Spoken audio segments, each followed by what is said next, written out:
Compute the double integral over the region R of the function y cubed times the cosine of xy dA, where A is the area element of the region R, which is bounded by the curves y equals the square root of x, y equals 1, and x equals 0. So let's sketch the region.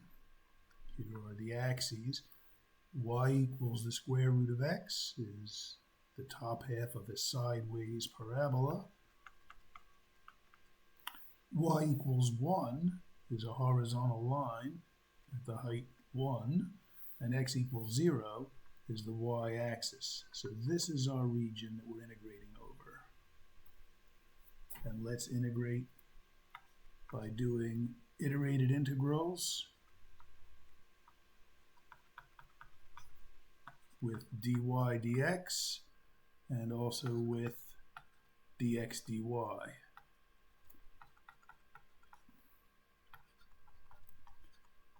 Okay, so first let's set up the dy dx integral.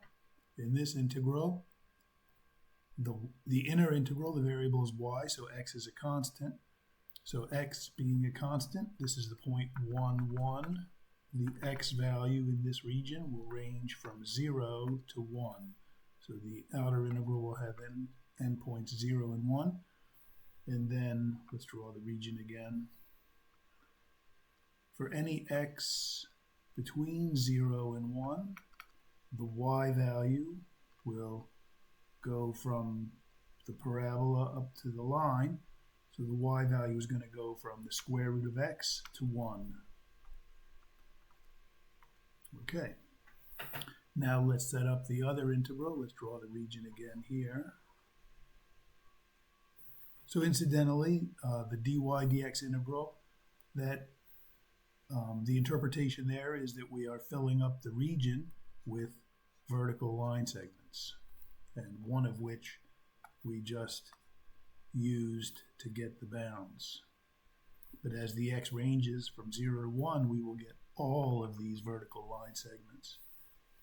Okay, now here, the outer variable is y, so in the inner integral, y is constant, so we'll have some y value here, also between 0 and 1. This was the point 1, 1. And then the x value is going to go from 0 until it hits the parabola. And the x value, if we know the y value, say it's some value y between 0 and 1, then we want to rewrite this equation solving for x, so squaring both sides.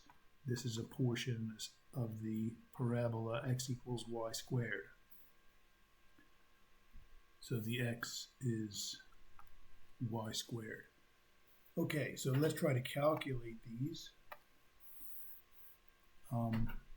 In this first setup, we have to integrate with respect to y first, and this integral is like trying to calculate the integral of y cubed cosine x is a constant, so we'll just say 2y dy, something like that. Requires integration by parts 3 times, or there is a tabular method which will quickly give you the result, but that's still a bit complicated, so that deserves a frowny face. And if we don't have to calculate the integral both ways, then let's try the other way, since that's not good there. So if we do dx first, then this y cubed is just a constant, so that's not going to present any challenge.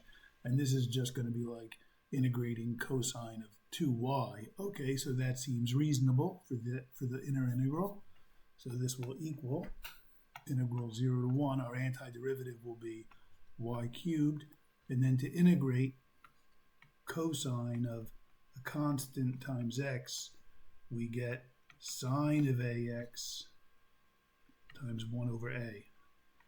Sine of ax times 1 over a. If you take the derivative of this, the a will pop out from the chain rule and cancel the 1 over a, and the sine will become a cosine. So there we are. So we have, our constant is y here, so we have 1 over y, and then sine of xy. And we have to plug in x equals 0 and x equals y squared, and then integrate from 0 to 1 with respect to y. Let's simplify this a little bit. Y cubed over y is y squared, sine xy, 0 to y squared dy. So plug in, when we plug in x equals 0, the sign of 0 is 0. So we just have plug in y squared for x. So we have here y squared, and then we have sine of, putting the y squared in for the x, we have y squared times y, which is y cubed. And that's a good coincidence there. This power being 1 less than this power means that we can use u substitution with u equals y cubed, and du is 3y squared dy. So I need a 3 here, so I'll put a 1/3 in the front, and we'll get 1/3 integral 3y squared dy. 3y squared dy makes du, and sine of y cubed is sine of u. So we have 1/3 integral of sine u du. And what about the endpoints? These are y values. If y is equal to 0, then u is equal to 0 cubed, which is still 0. And if y is equal to 1, then u is equal to 1 cubed, which happens to still be 1. So these coincidentally did not change, but we had to figure that out, because these are y values and these are u values. They happen to be the same. Okay, now integrating, sine gives us negative cosine, so we get negative 1/3 cosine of u. Plug in 1, and we get negative 1/3 cosine of 1 radian. And then minus, plug in 0, and we get double minus, so plus 1/3 cosine of 0 is 1. So this is our answer. We have 1/3 minus the cosine of 1 over 3.